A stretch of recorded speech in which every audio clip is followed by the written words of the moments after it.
All right, Chelsea fans, welcome back to another episode. That's right, of the London is Blue podcast. Hopefully, your favorite Chelsea podcast out there and a part of the Man of Blazers Media Network. Dan, one of your hosts here, and it's back in action with Sam for another match preview special. Djurgården coming up in the Conference League. That's right, the semifinals approach. The two-legged tie is happening at time of release, either in your time zone today or in your time zone in a couple of hours. And we wanted to get a chance to talk about Djurgården and what Chelsea are going to be getting into in that semifinal match. And then maybe we'll also talk a little bit about the upcoming weekend fixture of Liverpool, because there's just not a whole lot worth doing a full match preview on, because I think that's one is just a survive type of situation. But Sam, as we get into this one, we have Betis and Fiorentina on the other side of the bracket.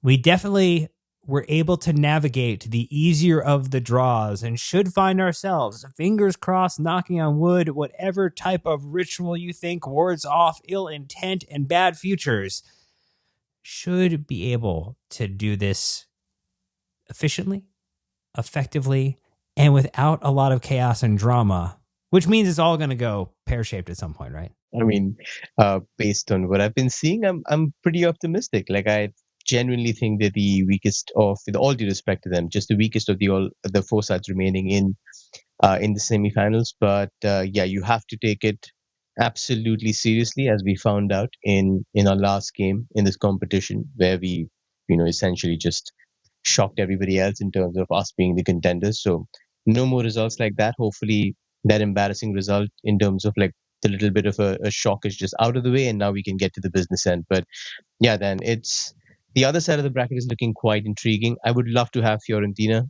one, because they are genuinely a little bit easier to face than Betis, I think, in my opinion.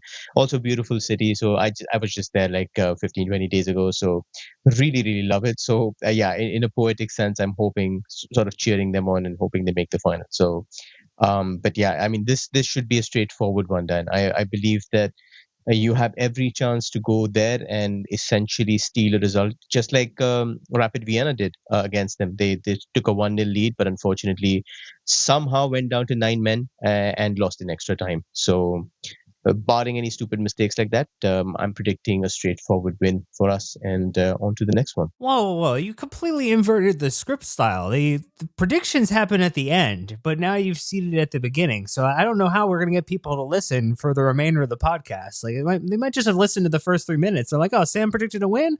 Cool, I'm done. Let's get it.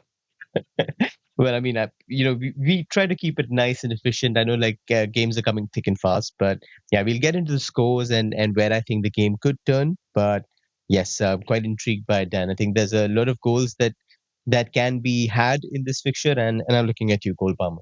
Ooh, it would be good to get his shooting boots recalibrated for the remaining set of Premier League fixtures. And if this is the game that allows him to do that, that might be a good use of it. And again, as we jump into it here, I mean, Djurgården definitely has a little bit of back and forth in terms of the results that they've had. I mean, obviously they did make it past Rapid Vienna to get into the round that they're in now and facing us. They had the 1-0 loss initially, but then came back and battered them 4-1. There was a double red card situation for Djurgården in that one. So, I mean, I guess maybe the way that we framed this previously, Sam, is when we're introducing a team from a different division, and we kind of have the situation where we are talking about a team that plays in the same league as Malmo, which we have previewed or discussed on this show before when we talked about David Fofana coming to Chelsea.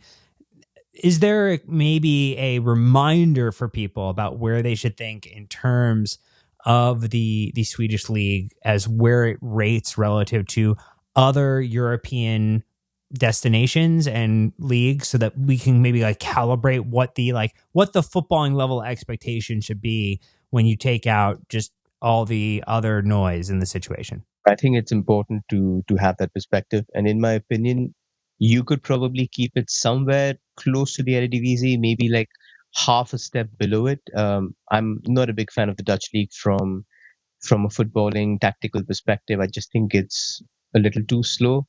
I think you have every chance as a above average player to be able to make inroads in that league. And I would say the same for the Allsvenskan, the Swedish league. You've got some good players making big moves to other leagues, so there is a nice sort of talent factor there. Lots of players getting their first exposure in Europe in there, and then after that making the jump to the Belgian league, and sort of like moving to Eredivisie or Serie A. So in terms of talent, yes, there will be individual standouts there, but what people should sort of register is that this is uh, from a physical standpoint not anywhere close to a PL team. Probably not even close to the bottom sides that can give you a lot of energy, can do a lot of work out of possession. We also have to remember that their league season has just started. You know, they had preseason friendlies, and they're just, I think, what, 5 games into the season, so it's still early days for them. And then basically that's that. I think you can expect somewhere around a Dutch league side, Dutch league to whatever league comes in the top seven, somewhere around that. Well, with that in mind, maybe let's just start talking about their style of play, maybe introducing people to how they've been getting on with the first part of their season, maybe how they talked, even, talking about how they finished the end of last season too, which would have got them into this qualification for this tournament as well. So like, we can kind of maybe set the stage then and go into maybe some more specifics around, strengths and weaknesses that the team has. Absolutely. I think they finished fourth last season in the Allsvenskan, and what essentially stood out was that they were very, very good with corner kicks. I think I read a piece on their set pieces and watched them in the couple of games that I've gone through against Rapid Vienna and against Hammarby to see like what the hype is about, and they are good. They rely a lot on getting their big centre backs in there and trying to basically score. So it is a very Brentford kind of team. You know, rely a lot on those set piece situations. A good bit of physicality, but the speed is not there. But yeah, currently they are struggling after finishing fourth in the previous campaign. They are now with 7 points in 5 games and occupying the 11th spot in a league of 16 teams. We mentioned the Rapid game in the last fixture. They lost 1-0. So they lost at home 1-0 in the home leg, and then after that it was 2-1 to Rapid as the extra time started, and then there were just red cards and 2 more goals in extra time, and they just whimpered to just essentially, get out of the competition. So I think it could have been Rapid here facing us in this fixture, but it is what it is. Knockout football does give you those kind of twists and turns. So just to sort of like move into their playing style. So uh, Gianni Honkavara, who's their Finnish coach, he switches between a 4-3-3 and a 4-2-3-1. This is not a team, Dan, that's reliant on possession. Last season, their average possession was 49.6%, and this season it's somewhere just about a sliver above 50. So it's a team that utilizes a high pressing system. It's got a very quick front line that is built to cause issues, and they will try to win the ball in those advanced areas. They turn the ball over a lot with their pressing, with the pressure in the attacking third when you're trying to build out. So that's something that you need to keep an eye on. Versus Rapid Vienna, for example, when I was watching them, they pressed in a very aggressive 5-2-3 system, and they were looking to back up, that strong press by pushing their line up. So even the centre backs are pushing close to the halfway line, and then trying to get your opponents to, lure them into playing centrally where they win the ball, and then you've got that front line that we talked about from where they just go and cause a lot of issues.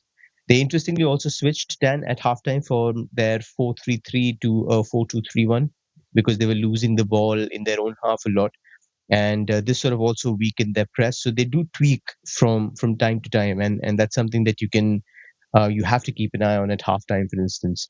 In midfield, they've got Tobias Gulliksen, who is, in my opinion, their main threat. He's the top scorer in the UEFA Conference League with 4, and he plays as the 8 in their 4-3-3 or the number 10 in the 4-2-3-1. He's actually the guy who scored the 2 extra time goals from the number 10 position and got them through against Rapid. So, one to watch. Often looks to move very quickly off the ball. He'll use the centre forward as a foil, play himself into some dangerous positions in and around the box, and then get some goals. About the wingers, then, they, like Enzo Maresca mentioned this in the press conference, Djurgården use a lot of players. There have been, lineups where they've just completely flipped from one wing combination to another, one central midfield combination to another, one full back to the other. So I wouldn't really put my cards on telling you what exactly they'll play in terms of the 11, but in terms of a structure, even their attackers, their midfielders tend to come very narrow, and they'll come in almost as attacking midfielders. And this is because Djurgården will go long quite often from the back, and this gives them the best possibility to try and win the ball in those areas and then break from there. So often you'll see the wingers very close to the central midfielders try to overload those positions. So it's something that if, for example, Moises Caicedo plays, Enzo play, this is something that they will have to keep an eye on. Also note, I think I really like the centre forward. His name is Nguyen, who's also a very quick uh, forward. He's got some nice ability with his feet, especially when he's cushioning first-time passes, to attackers in and around him. He's also got some really good pace, so he can carry the ball. He can also shoot. So one to definitely keep an eye on. Over the two games, he was somebody who really stood out for me. And in defense, you've got the fullbacks that I believe are quite intriguing. One tends to stay a little back in terms of his positioning, quite conservative. The other, the left back, Keita Kosugi, he's particularly potent, a young guy. He'll be pushing up into advanced areas. He will also move in to try and help the counter press to offer one more body in midfield. And he features among their top scorers in the Conference League. So he will contribute goals and assists as well. So that's it, Dan. It's quite a straightforward team. They've got some interesting things about their shape and structure, but yeah, there are some quite gaping flaws in terms of the quality difference between leagues and teams. But it is still an opponent that you need to respect, and hopefully we can do the job in the first leg. It would be nice to run up the score and end up coming back to Stamford Bridge with a 3-0, 4-0, 5-0, something that allows a very heavy rotation of players, considering that this match is going to be the first of many for Chelsea where we are looking to try to manage some of the upcoming minutes. When you think about the fact that we'll have Liverpool over the weekend, we'll have Djurgården again, and then it's Newcastle, and we have effectively that Newcastle match is going to be one of the most important, and then obviously the Nottingham Forest match, two of the most important games remaining in the season. You'd like to keep your team as fresh as possible, and doing the work here, doing the hard work now, means you'll have a little bit more of an opportunity before that Newcastle match to reset and refresh, which is ultimately an important part to consider as well. And I do think we'll talk about shortly how does that then impact Enzo Maresca's thoughts around the lineup and the starting lineup for this one, as well as rotations. But we're going to take a very, very quick break. When we get back, we'll talk about some of the weaknesses too and things that we need to kind of consider between Djurgården and where Chelsea are going to be able to take advantage of fully. But we're going to do that after break, so stay tuned. I'll be right back. All right, Sam. So maybe just coming back at it here, and kind of quick thoughts then. I know we've kind of introduced people to the way that they play, some of the things that they've been doing in terms of using multiple players and, kind of registering a fair few. Any other things that you feel like you want to just highlight as hey, this is going to be a problem for this team facing a Chelsea side that has been able to string together a couple wins and seems to be maybe turning a corner. I don't want to oversell it, but I'm feeling good heading into the last little run in here. Maybe I'm the only one, but I'm feeling good. I mean, you've got me on the optimist brigade as well. I just need a little bit of a win to get my spirits up. So, hopeless romantic and all of that. But yeah, regarding your fact about rotation, Enzo Maresca did address it in the press conference. So we're just going to talk about like the quote there. He said, for sure, it can be a concern and we are a little bit worried, but we are not going to save players for Sunday. This is a European competition and we want to be in the final. So I really don't know whether to take that at face value, Dan, because I was expecting him to go hard in that first leg against Legia. And he essentially went with quite a rotated squad, considering our other PL fixtures, and expected them to do the job. And it was actually the younger guys who went in and got us that sizable first leg lead, and the senior team that went and mucked it up in the second one. So I don't know if Enzo Maresca is sort of tempted to, go Tyreek George, to go Nico Jackson and mix it up with like Cole Palmer or somebody else, Neto at centre forward. I don't know. I genuinely don't know. But that would be one to keep an eye on. Also, another point, Dan, is that the pitch is artificial. So I'm praying to God there are no injuries, there are no, untoward incidents. It always happens when we play on pitches like this. So I'm just keeping my fingers crossed and asking Manchester to do us a little favor here. So yeah, but moving on to the weaknesses. Yeah, there are in terms of the makeup of the squad quite glaring flaws in my opinion.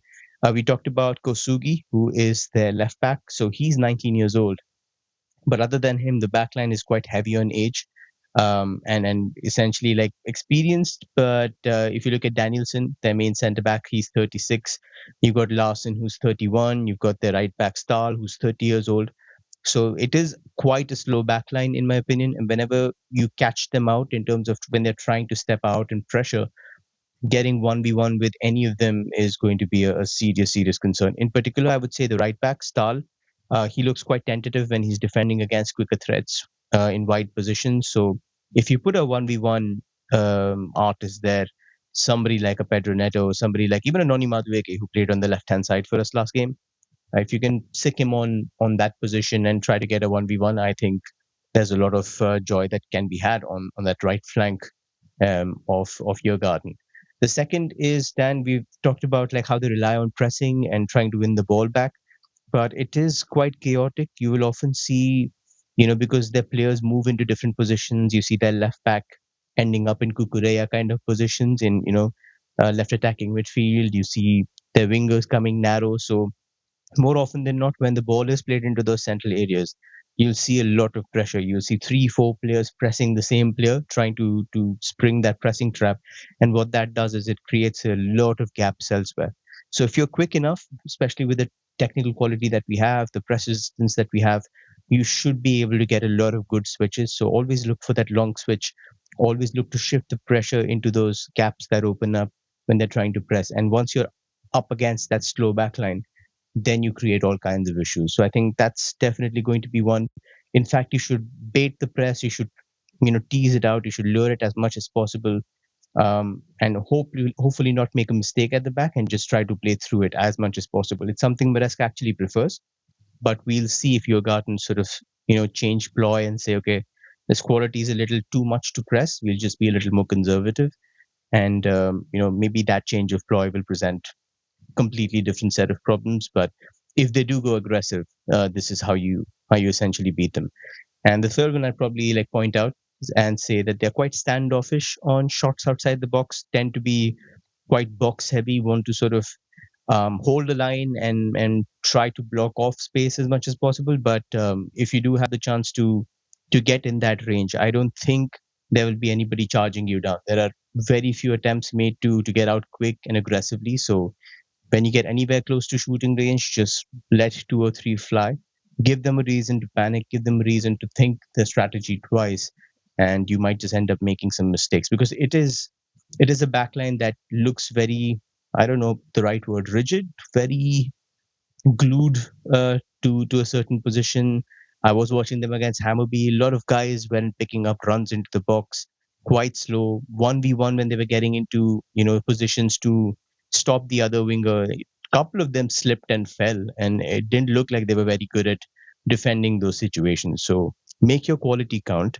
Give them a lot of trouble, especially the last line, and it should be a good day out for us. And as we think about just those weaknesses that you've highlighted, is there someone that you're thinking about in terms of maybe they haven't had a ton of chances or you feel like you want them to really recalibrate? I know we jokingly mentioned Cole Palmer, but boy, oh boy, it'd be great to see him get a goal, any type of goal. I would take pretty much any opportunity for him to score something, anything to restart the system. One or two players that you think this could be just a moment to reset for this last little run in here? I mean, you mentioned the first one for me, like Cole Palmer. If you want to be against a defense that gives you space, that yields, long shots, then you can't really point to any other side in the Conference League and say, I could have that option. This is it. Like, this is the exact kind of opposition that you need to get yourself back on track. So he should be leaving here with like 5, 6 shots under his belt, hopefully, more than half of them on target, a couple of goals to show for them. And yeah, I'm hoping Palmer makes the most of this opportunity. I genuinely want him to see this as, one that he can make the most out of. We also talked about just the left winger versus their right back. And if that's, competition, and we've seen that we've pushed Tyreek George into the UEFA Conference League squad and sort of got him to the 11. So if it's him against this Stahl at right back, then I do believe then that's also a great matchup there. So 100%, I would say Tyreek George also has this opportunity to say you're looking for a left winger next season. I'm right here. You don't have to look any further than any other player in the in Europe's top 5 leagues. There are very few of them with proven kind of quality. So if you're not really keen on spending on what I would say is like a gamble, look homewards and pick out the guy who's just aching to show you that he's got it. So I would definitely point at Tyreek George as a game changer. And yeah, those two guys for me. Anybody else that you're looking at? And Kunku, if he plays, anybody else in the Ooh. back line, for example, If he but plays, I mean, Badiashile isn't that the real coming in. question? Isn't that the real question of like, will he actually play considering where we think the end of the season is heading? I mean, he played a lot of the early games, and in some of the competitions and with some managers, that means a lot in terms of being able to get the opportunity to continue to lead the team, to continue to drive out. I don't necessarily feel like Enzo Maresca at this point seems too wedded to that, given the fact that he's left Nkunku off the bench and allowed Tyreek George to come in as a substitute. It feels very much like the door is closed. Am I don't know. Maybe I'm reading it wrong, but that's kind of where I feel like we are at in this moment, that there's a plan most likely for him to depart this summer. If he got injured right now, it would be detrimental to him as well as the club to make that happen. And that it really would be more of a breaking case of emergency type of situation now where we would see Nkunku at, I don't know. And I could way off base in this one, but I'm just telling you how I feel about it based upon the trends we've seen. That's fair. And one more guy that I left out, and I should point out, he's on 5 assists and he's number 2 in the Conference League this season. Jadon Sancho, also playing on the left hand side. Yeah, if he gets an opportunity, he's also sort of moving towards the possibility of, will they renew me? Will they not? Are they planning to keep me in that left-sided position? Does anything change next season? So I'm guessing we'll probably see the best of Sancho as well. Which flank, I don't know, but so far he's produced the goods. I mean, he's there, too short of the top assist provider, and he'll have the opportunity to wreak some havoc. So I'm hoping that he does get the opportunity to do that. Well, with that in mind, then let us maybe switch gears. Then I know that you also we've started on these kind of hypotheticals. What would Maresca do? I threw one at you to start, but you usually throw them at me. So do you have maybe a question or something you're thinking about in terms of how Maresca might set up for this one, or things that you are thinking that he has to try to solve for and address, even as he's kind of indicated he's not going to disrespect a European competition?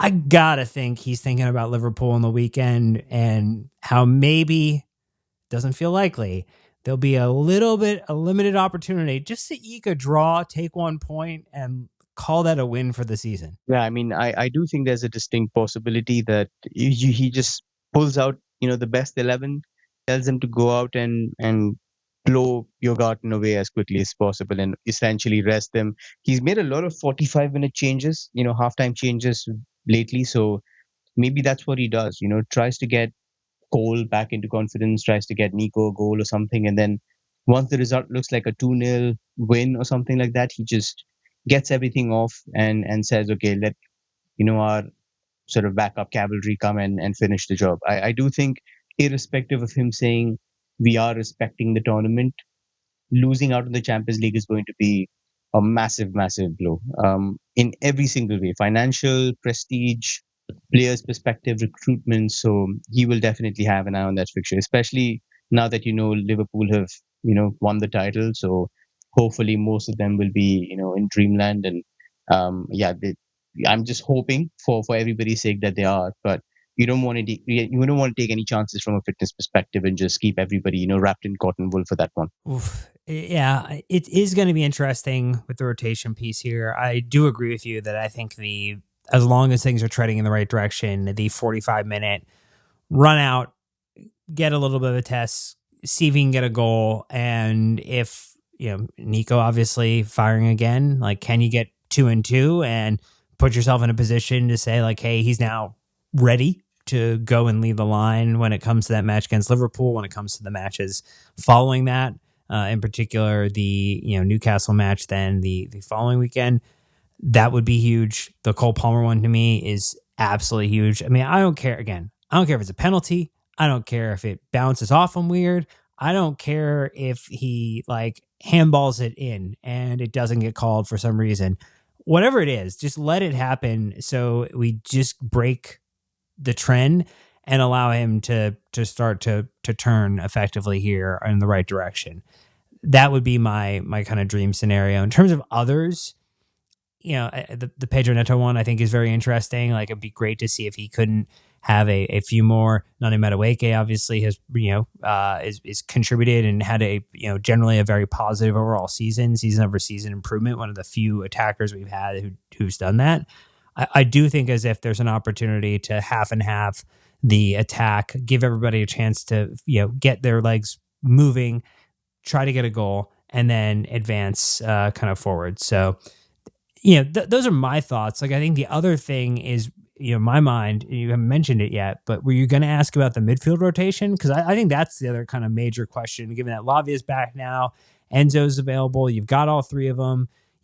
What you do with that? I was expecting that to be the first question. I mean, I'm probably thinking he saves Lavia for Liverpool. I have just this feeling that he's going to do that. But I would love to know whether you go with, say, saving two of your midfielders for Liverpool and maybe going with a Caicedo plus somebody, or do you just go with Enzo plus Caicedo? Know that you've got your best creator. Enzo is on 4 assists in the Conference League, and Caicedo obviously being one of the best midfielders in Europe. So do you just go all out and do that, or do you think get a KDH in there, maybe give Lavia the first half and then rest him after that? Like, how are you envisioning the rotation going? So I think the rotation is it's likely we're going to see Dewsbury Hall like at some point in this game, whether he starts or in a midfield kind of combination, or he comes to sub on and relieve one of the others. I agree that Lormi Lavia likely does not see the match until Liverpool, with the hey, we just brought him back. He didn't get injured during the week, so let's like keep the positive momentum going here.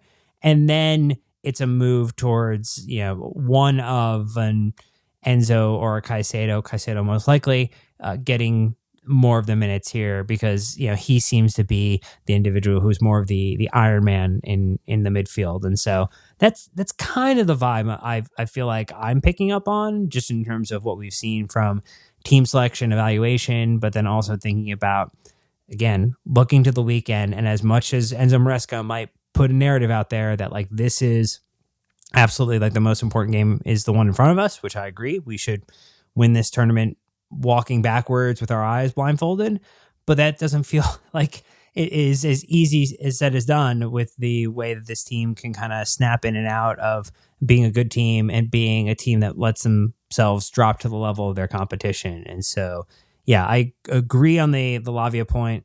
I think we see Dewsbury Hall, and I think it's some level of one of Enzo and Caicedo, but most likely more of a reliance on Caicedo. Vega for you? I don't think that happens. No. Oh, no.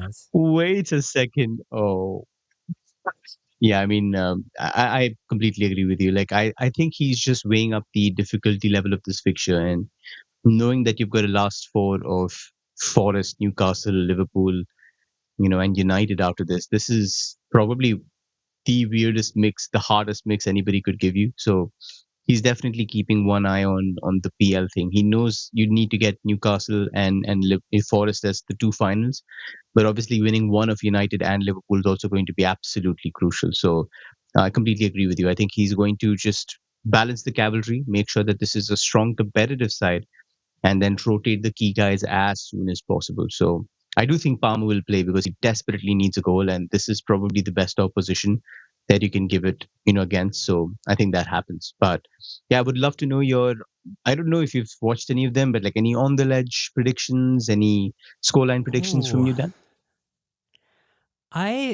So my feeling from doing maybe a little less watching than you, but kind of picking through some highlights and trying to watch a couple undisturbed minutes of matches, is I feel like this should be pretty academic, and usually we say that and we have the egg splattered in our face about that.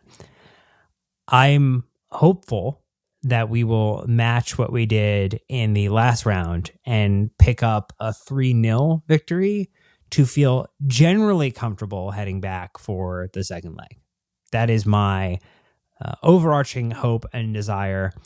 I think if I were going to go with the on the ledge element of the prediction here, I think if Cole starts, and so this is kind of a little dependent, I think if Cole gets 45 minutes, I think he gets 2 goals. Like, I think he is just going to allow himself, and everybody in the team, I think, is going to be trying. I feel like the team is going to try to help him get the goal. I think there's going to be a little desire for everyone on the pitch to figure out how did they get Cole going, because all of them want to play in the Champions League next year.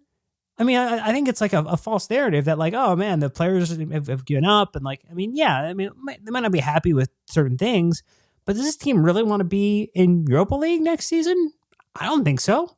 Does this team want to be in the Champions League and get whatever performance-related bonuses from a contract perspective that exist out there and get to play with players of a much higher caliber? Like, yeah, I think you figure out this whole team is going to be trying to funnel the ball to Cole if he's on the pitch. That is my belief on what will happen if he plays and if the team is truly aligned on nailing the end of the season here, getting back in the Champions League. Like, I think it will be a very directed effort to get Cole the ball, to get him to score, and to get him to score multiple times. So that's my on the ledge belief and statement here for this one. I like it. I absolutely like it. I think it's the perfect opposition to do it. Like I mentioned, the midfield is, like, I wouldn't say super built for intensity. It's quite robust, but you can find time and space there. There's enough to create these little openings and walls through it.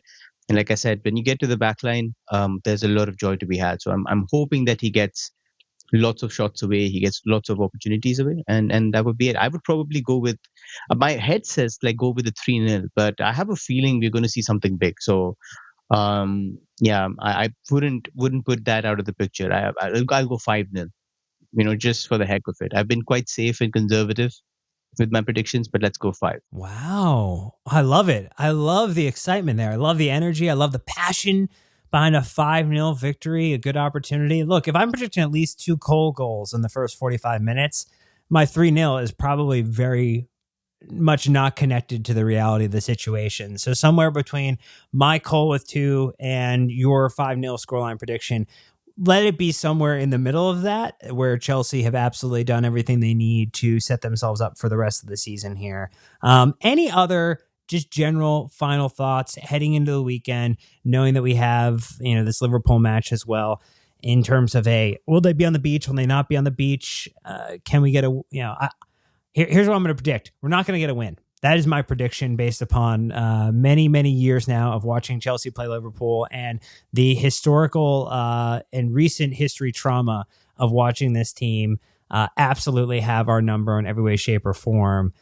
I think you try to manage a draw as best as possible, lean into the fact that they might be a little, but not entirely out of it, because I think they're very comfortable playing in second gear. And I'm generally a little concerned would be my my opening statement. I mean, I tend to have like maybe a more optimistic view here. I think there's an opportunity to be had. Yeah, I think you can hurt them. I generally think you can go there and essentially, the occasion is there to be able to have a statement result. We've waited for that all season. And like you mentioned, maybe history is against us. Maybe, you've seen all those matches in the past and you're like, this is too much quality. But I do believe that there is genuinely a chance that you go out there and put a performance for the ages. You genuinely have to make that win count, because it sets up next season very well. You've done it against the champions. And you essentially take it into, even like you mentioned, the motivation for these players is already there in terms of like a monetary perspective. You know that the sponsors would be good. Your own wages are going to get bumped up by I don't know how many percentage points, whatever's written into their clause. So just to know that you've beaten, a side that did very well, in the league and in the Champions League as well, offers, a psychological incentive. So you should be going out there saying, let's see what we can do. We've got nothing to lose. We probably would have chalked this out as, like you said, a draw. because now at this point in time, losing and stuff against Liverpool, it probably doesn't do us, any major dent, because you have to win the other three for sure. Like, you have to go and like pummel United. You have to treat Forest and Newcastle as finals, and you know that there are also interesting games between Arsenal and Forest and all of those, left. So they are going to drop points. So just go out there and see what you can do. Think about next season. Think about making a statement now. Imagine the momentum it gives you if you make a win, or sort of get a statement result here. So I think there will be a lot on the line, and maybe I'm being a little too optimistic here, but I'm hoping that that's how it turns. Well, your projection and confidence to Enzo Maresca on the rest of the side, in the hopes that that is the type of pod that we get to record after the fact when that match transpires over the weekend here. But look, any points against Liverpool would be a very much wonderful return and make it that much easier potentially over the remaining fixtures. Again, you got to win against Newcastle, you got to win against Nottingham Forest, and you have to beat United. Come on, this United team you have to beat. I mean, you need to be picking up at least the 9 points there. If you can make life easier and get a 10th point out of this one, or maybe just run through and dominate these last 4 matches, it would make a lot of people feel better. But look, that's a match preview here. We talked about Djurgården. We talked about Liverpool. We've set up the weekend. We set up the last bit of the season here, Sam. We're ready to go. We're locked in. We are, and a little bit sad because we'll be moving towards finishing the season. No more previews with my good friend, but lots of scouting reports to be left. So yeah, I'm actually watching a couple of them. So I'm very excited for the summer as well. I think there's the Club World Cup there, but most importantly, we definitely just need to run through these last 4 fixtures with an incredible amount of confidence, and give the crowd what they've been wanting. Have something to build on, have something tangible to hold on to for next season. So hopefully the spirits will be high. So I'm feeling it. Then I'm absolutely feeling it. I know you are too. You're the most optimistic of us, but yeah, it's just I'm hoping it materializes for everybody. Oh man, it's going to be really interesting next year when we just walk the Champions League again. That's going to be real fun. But that's the type of optimism you need to have as a Chelsea fan sometimes, to carry the weight for others who maybe are not feeling as good in the moment. But look, that's going to do it for this episode. So thank you so much for you, the wonderful listener. Thank you so much to Sam for prepping and preparing for this one. And look, Djurgården coming up next, Liverpool over the weekend. Tons more content coming your way. Just because the summer is approaching into the season doesn't mean we will stop. So appreciate you listening. Appreciate all the 5-star reviews on Apple Podcasts and Spotify. And until next time, Chelsea fans, you know what to do. Keep the blue flag flying high.